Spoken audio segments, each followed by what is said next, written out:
자, 그러면 2017년도 군대 추첨을 시작하도록 하겠습니다. 자, 첫 번째 공 뽑아 주세요. 짜잔. 자, 그럼 지금 검은색 공을 뽑은 분들이요. 축하드리겠습니다. 이런 진풍경이 벌어지는 곳, 바로 태국의 군대 추첨 현장입니다. 그런데 복권 번호도 아니고 군대 가는데 웬 제비 뽑기냐?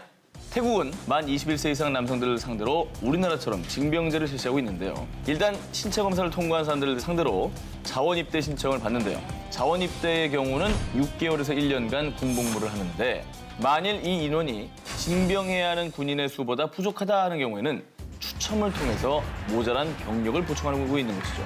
때문에 자원 입대를 하지 않은 태국 청년들은 4월이 되면 운명의 제비뽑기를 해야 합니다. 빨간색은 징집, 검은색은 면제. 빨간색을 뽑은 청년은 총 2년 풀로 군복무를 합니다. 야, 진짜 이게 손이 내 손이. 네. 내 손이 아니죠. 자, 그런데 제가 이 제도를 준비한 이유는요. 우리도 뭐 복불복 게임으로 군대를 가자 뭐 이렇게 주장하는 게 아니고요. 우리나라도 여러 형태 군복무로 선택의 여지를 줄 수 있다면 청년들이 더 기쁜 마음으로 국방의 의무를 수행하지 않을까 하는 생각에 특종을 취재해봤습니다. 네.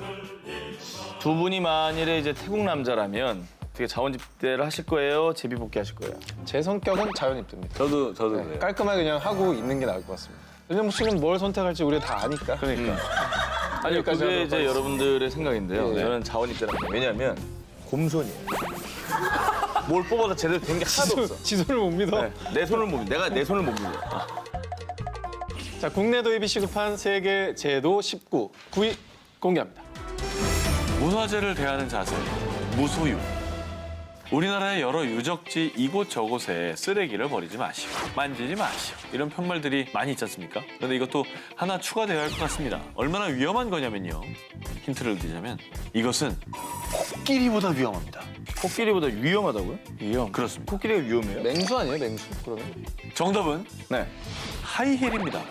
2009년 5월 그리스에서는요. 기원전 161년에 건설된 헤르메스 아티쿠스 음악단과 고대 그리스 연극을 올리던 에피다우로스 고대 원형극장에 하이힐 입장 금지라는 제안을 두었는데요. 그 이유가 코끼리가 쿵쿵거리며 돌아다니는 것보다 굽 높은 신발을 신고 유적지를 또각또각 걷는 일이 고대 극장의 대리석 좌석에 더 위협적이기 때문이라는데요. 맞네. 짧고 굵게 설명을 드리면 힘을 받는 면적이 좁을수록 압력이 높아진다는 건 다 아시죠? 그러니까 코끼리가 스티로폼 위를 지나가면 스티로폼에 널쩍한 발자국이 찍히겠지만 하이힐을 신고 스티로폼 위를 지나가면 깊은 구멍이 빵빵 뚫리는 거죠. 아무튼 이 위협적인 하이힐이 하루에도 수십 켤레, 수백 켤레씩 바닥을 쪼아대니까 결국 기원전부터 자리를 지켜온 아테네 유적지도 별 수 없이 깨지고 내려앉아서 결국에는 하이힐을 금지할 수밖에 없었던 거죠. 이해가 갑니다. 예. 이해가 갑니까? 예. 네. 그럴 것 같습니다. 자, 그럼요. 이 하이힐에 이어서 하나 더 무소유해야 할 게 있습니다. 두 번째는 바로 셀카 욕심입니다. 와,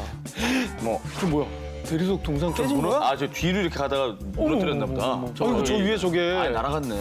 네. 작년 5월에 포르투갈에서 한 남성이 실제로 한 일입니다. 셀카 욕심을 좀 과도하게 부리다가 16세기 중반 포르투갈의 왕 돔 세바스티오의 126년이 된 동상을 박살을 냈구나. 산산조각을 낸 거죠. 작살 난리가 냈죠, 작살. 났습니다, 난리가. 네. 그런데 이거 한 건으로 끝난 게 아니라 6개월 뒤인 11월에는 브라질에서 온 관광객이 리스본의 고대 예술 박물관에서 셀카를 찍으려다가 18세기의 동상을 또 부수는 바람에 300일. 포르투갈 당국을 2배로 곤란하게 만든 거죠. 이거 어떻게 할 거야, 이거? 그래서 이 같은 일을 절대 겪고 싶지 않은 각국의 유적지 또 박물관들이 속속 셀카와 셀카봉에 제한을 두고 있답니다. 자, 국내 도입이 시급한 세계 제도 19 이번에 8위 공개합니다. 카드만 되면 지켜드립니다. 여보, 빨리 뛰어요, 빨리. 아니야, 난 이미 글렀어. 지금 먼저 가. 여보, 우리 다음번에 만나요. 잘 됐어, 안녕. 마치 전쟁 영화 속 안타까운 이별 장면과 같은 이 상황. 당신도 자주 어쩌면 매일 겪는 일입니다. 어디서? 바로 횡단보도 앞에서 말이죠. 초록불이 얼마 남지 않은 상황에서 어떻게든 건너가기 위해서 모두들 촌각을 다투지 않습니까? 그런데 물론 젊은 사람들은 잽싸게 뛰어가지만 말이죠. 어르신들은 상황이 다릅니다. 그렇죠. 정말 도입이 시급한 제도를 제가 준비해봤습니다. 저 카드인데요. 그린맨 플러스라는 카드입니다. 2009년부터 싱가포르에서 도입한 이 카드는요. 시간을 늦추는 카드입니다. 우리나라의 경우에도 노약자의 교통사고 중에서 횡단보도에서 일어나는 사고가 큰 부분을 차지한다고 합니다. 그래서 이 제도를 제가 서둘러 준비해 봤는데요. 이 카드를 신호등에 부착된 단말기에 딱 대시면 횡단보도 길이에 따라 최대 13초까지 초록불 시간이 연장됩니다. 괜찮네. 괜찮다. 그리고 또한 카드를 기계에 접촉시키면 소리가 띠용띠용 이렇게 납니다. 그래서 횡단보도 건너는 동안 초록불 상태를 알 수 있으니 더 도움이 된다고 하죠. 우리나라에서 도입하면 어린이들까지 늘릴 수 있는 방안도 고려해 볼 수 있다. 전 이런 생각을 해봅니다. 특히나 뭐 등굣길에 보면 네. 요즘에는 지도로 많이 나가시잖아요. 학부모님들이 이렇게. 그렇죠. 네. 근데 저런 것도 있으면 또 시간 여유도 있고 저런 거 어린이들한테도 좋을 것 같아요. 네. 이 밖에도 교통사고를 줄이기 위한 캠페인들도 있습니다. 춤추는 신호등 캠페인입니다. 이거 뭐죠? 자, 포르투갈의 한 자동차 업체가 교통 질서를 구축시키기 위해서 준비한 우와. 춤추는 신호등 캠페인입니다. 사람들이 빨간불을 못 기다리고 무단횡단을 막 많이 해서 상당히 재미있는 아이디어를 냈어요. 빨간불이 들어오면 신호등 안에 레드맨을 보느라 발걸음을 멈추거나 춤 동작을 따라하며 같이 춤추면서 즐겁게 기다리는 것이죠. 저거 재밌는데요? 워낙에 또 춤을 좋아하는 또 민족이다 보니까 아주 좋은 아이디어가 아닌가. 우리나라도 무조건 춤출 것 같은데요, 사람들. 자, 국내 도입이 시급한 세계 제도 19, 7위로 갑니다. 할머니도 파워 드리프트 하는 나라. 와! 하고 우렁찬 엔진 소리를 내며 출발하는 레이싱카. 게다가 급커브 구간에서 시원한 파워 드리프트 까지 전문적인 교육을 받아야만 가능한 이 긴박한 레이싱을요. 핀란드에서는 100발의 할머니도 할 수 있습니다. 우와. 그 이유는 핀란드의 어마무시한 운전면허 취득 방법 때문입니다. 우리나라도 작년 12월 22일부터 기능시험과 도로주행 전반에 걸쳐서 안전운전 능력을 평가하는 항목이 대폭 강화되는데요. 여기는 아예 차원이 좀 다릅니다.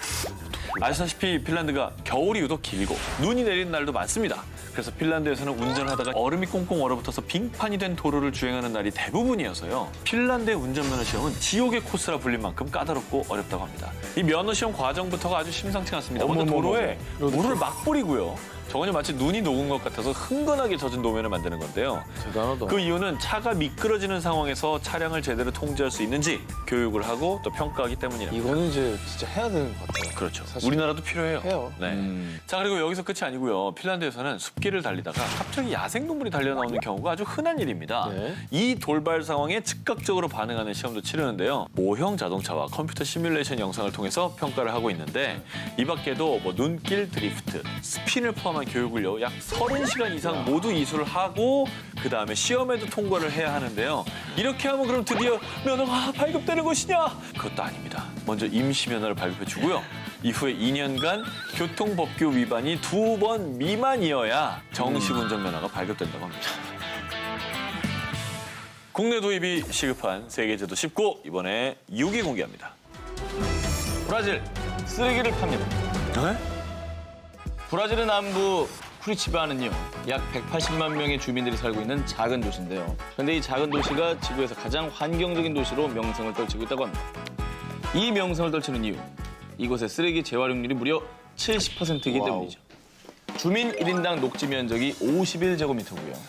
1인당 녹지 면적이라는 게 거주지 주변에 공원 등 숲이 잘 조성되어 있다는 뜻인데 이게 넓을수록 좋은 거겠죠? 이 쿠리치바가 처음부터 이렇게 깨끗하고 푸른 도시였느냐? 아니었습니다. 1950년대만 하더라도 광산이 많았기 때문에 녹지라고는 찾아보기 힘든 척박한 곳이었습니다. 그런데 어떻게 이 쿠리치바가 세계에서 알아주는 녹색 도시가 되었을지 궁금하시죠? 1971년 쿠리치바 시장으로 당선된 건축가 출신 자이메 레르네르가 쿠리치바의 환경 개선을 위한 일명 재활용 정책을 펴기 시작을 했습니다. 훌륭하다. 그중에서도 쿠리치바를 녹색의 도시로 바꾼 1등 공신은 바로 쓰레기 구매 제도인데요. 지역 주민들이 쓰레기를 수거해서 가져가면요. 쓰레기 봉지 5개당 농산물이 담긴 봉지 1개로 교환을 해줬습니다. 와. 그리고 녹색 교환 제도라고 해서요. 재생 가능한 재활용 쓰레기 4kg을 수거해가면 과일이나 채소 1kg으로 교환해줍니다. 자신들이 무심코 버리는 쓰레기가 돈이 되는 이 제도 덕분에 시민들은 적극적으로 쓰레기 재활용을 실천하게 됐고요. 그 결과 배출되는 쓰레기 양이 절반 이상 감소한 것은 물론 주로 빈곤층 사이에서 큰 호응을 얻으면서 계층 간의 갈등을 완화하는 데도 도움이 됐다고 합니다. 국내 도입이 시급한 세계 제도 19, 이번엔 5위입니다. 프랑스의 예술가들이 행복한 이유. 자칭, 타칭, 낭만, 문화, 예술의 나라 프랑스에서는요. 예술가들을 노동자로 인정해서 일명 작가 활동 번호를 받으면 연회비가 1도 아깝지 않은 어마어마한 혜택이 기다리고 있습니다. 첫 번째로는 월세 걱정 없이 예술에만 오로지 집중하시라고 작업실이나 주거용 아틀리에를 지원해주기도 하고요. 좋다. 뭘 창작하려면 공간이 제일 필요해 보여요. 저게 그냥 국가에서 제공해준대. 원 없이 작품 활동하시겠네. 그렇죠. 진짜 좋겠다. 예술가들끼리도 같이 지내면 창작률도 당연히 높아지겠고요. 시너지가 장난 아니죠. 그럼요. 또 작품의 저작권이나 세금 문제 발생했을 경우에 법률 상담도 맡아주고요. 너무 비싸서 보고만 있던 미술 재료들까지도 파격 할인. 게다가 루브르 박물관, 오르쉐 미술관, 조르주 뽕피두 센터 등등등 예술가 등록만 되어 있으면 프리패스. 공짜로 줄도 안 서고 입장이 가능하고요. 그 외 예술 분야가 아닌 의료, 육아 등의 복지 서비스까지도 제공된다고 합니다. 대박이네요. 그리고 배우나 영화 감독 또 스태프 등 공연 예술가를 위한 앵테르미땅이라는 제도도 있는데요. 갑자기 일이 뚝 끊겼을 때 실업 보상금이 나옵니다. 금전적인 보조를 해주는 거죠. 예를 들어서 우리 오배우가 극단에서 공연을 하는데 한 달에 월급 평균이 한 100만 원 됩니다. 네네. 그런데 이번 달에는 70만 원밖에 못 받았어요. 큰일 났죠. 큰일 나잖아요. 근데 그 나머지 30만 원을 정부에서 지원을 해줍니다. 그래서 원래 수입이었던 100만 원을 맞춰서 준다고 합니다. 정말 예술 하라고 하는 나라구나. 진짜 빅정보 여기서부터인데 프랑스의 이 제도가요. 외국인 예술가에게도 똑같이 적용된다고 합니다. 근데 이게 그냥 되는 건 아니고 조건이 있습니다. 뭐죠? 예를 들어서 오배우가 프랑스에서 연극을 한다. 예. 이거를 1년에 507시간 공연했다는 증명이 있으면 저 혜택을 똑같이 받을 수가 있습니다.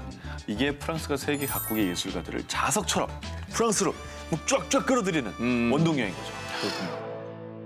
퇴근하는 차 안에서도 나 홀로 잠자리에 든 캄캄한 밤에도 늘 언젠가 어디에선가 들려오는 공포의 소리. 깨덕. 오가장 차나? 깨덕. 오가장? 혹시 아직 사무실인가? 깨덕. 오가장? 후사 바꿨네. 일이 한가한가 봐. 이럴 시간이 있나 봐. 정말 듣는 것만 해도 스트레스를 주네요. 짜증난다. 네. 바로 구남친 깨똑보다 무섭다는 회사 단체 채팅방의 알림음입니다. 자, 그런데 365일 24시간 벗어날 수 없는 깨똑 감옥에 갇힌 무기수라면 이 몸살나게 불어할 법안이 올해 1월부터 프랑스에서 시행되고 있습니다. 바로 노동개혁 법안에 일명 연결되지 않을 권리가 포함된 겁니다. 근무 시간 이후 이메일, 문자 메시지 등 회사에서 오는 연락을 받지 않아도 된다고 하고요. 만약 회사에서 부득이하게 근무 시간 외에 연락을 하려면 매년 진행되는 노사협정에서 언제까지 연락할 수 있는지, 또 연락을 받으면 추가 수당을 주는지 등등 조건을 협상을 해야 합니다. 우리나라 직장인들에게도 하루빨리 연결되지 않을 권리가 보장이 돼서 깨똑 무기수를 석방하라! 석방하라! 자, 그리고요, 한때 직장인 아빠들의 눈물샘을 마구 자극하는 웃픈 사연이 인터넷을 돌아다녔는데요. 자, 일하러 가는 아빠를 향해 아이가 배꼽 인사를 하며 이렇게 말을 했다고 합니다. 아빠, 우리 집에 또 놀러 오세요. 허허. 얼마나 아빠를 못 봤습니까? 그 유세윤 씨도 애가 이렇게 그림을 그렸대요. 가족 그림을. 엄마랑 뭐 이렇게 다 자기랑 그려놨는데 아빠가 없더래요. 왜요? 아빠 저쪽 귀퉁이에 소파에 정말 주검처럼 누워있는 그게 아빠래. 이런 슬픈 얘기들이 많은데 맞습니다. 그야말로 정말 새벽 출근과 늦은 퇴근 그리고 주말 업무에 시달리는 한국 아빠들이 자녀들과 유대감을 쌓기란 쉽지 않은데요. 자, 그런데 독일 놀이터에 가보면요, 아이들과 함께 나온 엄마보다 아빠가 훨씬 많다고 하는데요. 자, 독일인들이 상사 회의를 하다가도 퇴근 시간이 되면 오늘 업무 시간 끝났습니다 라고 세상 쿨하게 퇴근을 할 수 있는 이유, 바로 독일 노동시간법 제3조 덕분인데요. 하루 8시간 근무를 법으로 땅땅땅 규정을 해놔서요. 연장 근무는 2시간까지만, 또 하루 최대 10시간까지만 근무가 가능한 건데요. 그나마도 6개월간 하루 평균 근무 시간이 8시간 이하여야 이 연장 근무를 시킬 수가 있는 겁니다. 그러니까 연장을 한 번 시키면 6개월 동안 연장 근무를 못 시킨다는 겁니다. 그렇죠. 안 해요. 자, 그리고 이를 어길 시에는 회사에서 과태료를 내야 되는데 이게 어마무시합니다. 벌금이 최대 15,000유로, 약 우와. 1,800만 원인데 오. 한 사람이 한 번 야근을 할 때마다 추가 벌금을 부과를 한다는 겁니다. 즉, 전 직원이 야근을 하면 저게 천문학적인 벌금을 내야 된다는 거죠. 10명이 미렁 넘어가는 거예요. 넘어가는 거죠. 아니 어떤 직원이 그 회사 위해서 열심히 야근을 하겠다 그러면 말려야지. 네가 지금 우리 회사에 그 등불을 뻔히 야근을 하려고 그래 지금? 당장 집에 가서 못해! 집에 가 빨리 나가. 컴퓨터 그거 나가! 이렇게 해야만 하는 그렇지. 그런 상황인 거죠. 진짜 우리도 저거 필요할 것 같아요. 점점 이런 문화가 좀 더 많이 도입되고 또 실생활에 맞게 좀 적용이 돼서 우리 가족들과 함께하는 시간이 많이 늘어났으면 좋겠습니다. 좋습니다. 바게트, 푸아그라, 부야베스 등 프랑스 하면 음식, 음식하면 프랑스 아니겠습니까?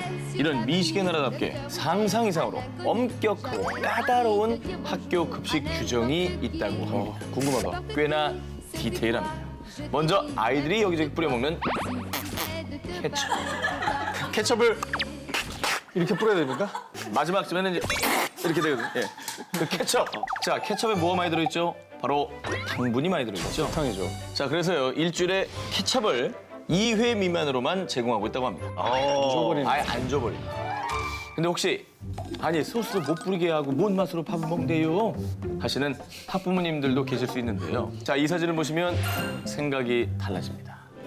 어우, 괜찮네. 학교 음식이 보통 3개 혹은 4개 코스 요리로 구성이 돼 있는데 아니, 어디 가면은 정말 핫한 브런치집 그 식단을 보는 것 같아요. 신선한 채소 샐러드, 그리고 다양한 치즈와 빵, 메인 디쉬로는 고기나 다양한 소스로 조리된 생선 요리, 신선한 과일 위주의 디저트까지 정말 보기만 해도 건강해 보이지 않나요? 대단하죠. 이런 식단이면 진짜 부모님들 학교에 갔을 때 아이들이 먹는 거 이걸 딱 보면 진짜 안심하실 것 같아요. 얼마나 안심하겠어요. 이번에 급식을 넘어서 진짜 대국민적으로 다이어트를 위해 힘쓰는 나라도 있어서 소개합니다. 바로 미국입니다. 성인 인구의 약 3분의 1, 아동 인구의 약 17%가 비만이라는 나라 미국. 네. 그래서 뉴욕시에서는 2008년에 미국 내 최초로 체인 레스토랑을 대상으로 칼로리 표시 의무화를 실시하고 있습니다. 최근엔요, 이 칼로리 표시 제도의 업그레이드 버전까지 나왔다고 하는데요. 초콜릿이나 탄산음료를 집으려는 순간 탄산음료 한 캔을 마신다면 26분 동안 걸어야 합니다. 비리비리비리. 이렇게 먹은 만큼 얼마나 힘들게 운동을 해야 되는지를 표시를 합니다. 저기 표시해놨네. 사이클 몇 분, 뭐 수영 몇 분. 이렇게. 자, 그러니까 이 초콜릿을 드신다면 네. 수영을 29분 하세요. 쉽지 않네. 바로 운동량 표시제인데요. 미국의 존스 홉킨스 공중보건대학원 연구팀에서 조사를 해봤습니다.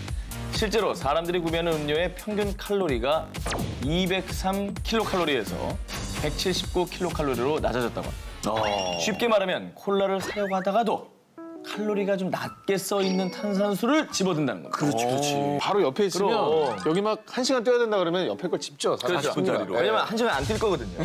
절대 나 뛰지 않을 거예요. 그럼 요걸 짚는 거죠. 365일 다이어트를 하는 분들에게는 정말 절실한 제도가 아닐까 이런 생각이 듭니다. 아, 그렇죠.